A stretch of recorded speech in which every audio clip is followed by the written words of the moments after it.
My name is Chris Phillips. I live in West Pikeland Township.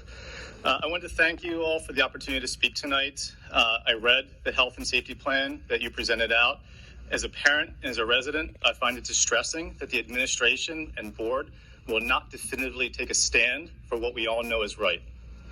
I stand here before you to implore that you do the right thing and confirm now that masks, distancing, and in-person learning will be left to parents and students, not left to arbitrary guidance that is forced upon us.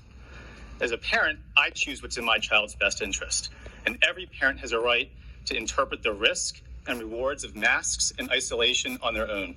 This is a hallmark of our society and our great nation. I started writing to the board over a year ago, actually July of last year, when these debates started coming up. I talked to the minimal risk imposed on children by COVID. I talked to the potential learning loss of being virtual for an entire year. Unfortunately, both of those turned out to be very much real. Our kids are behind, and they've suffered with these arbitrary mandates that have been put down upon us. You started off last fall by saying that you're an administration and a board that listen to science. It's time to live up to that statement. Nationwide, deaths of children under 18 represented less than 0.5% since the start of the pandemic. At the same time, here in our own Chester County, 83% of all residents have at least one dose of a vaccine. The rest have likely achieved some sort of immunity through actually contracting SARS-CoV. The fear and the spread of the virus is now de minimis. However, we actually have another significant concern that is perpetuated by a lost school year, identities ripped away from perpetual masking, and the isolation that's been forced upon our children: anxiety, depression, and suicide.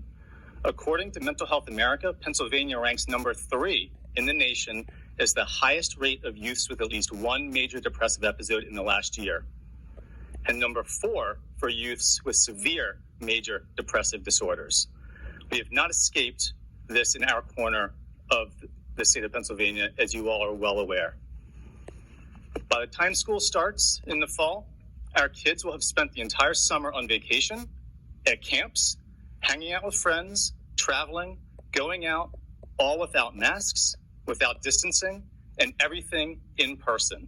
Their minds have started to heal, and amazingly, because of vaccines and immunity, we see minimal cases and minimal risk today in our environment. The virus is not a risk to our children and our families. It's time to end the madness. It's time to put our children first. It's time to live up to your duty as an administration and a board. And it's time to give me back my right to choose as a parent. Thank you very much for your time today.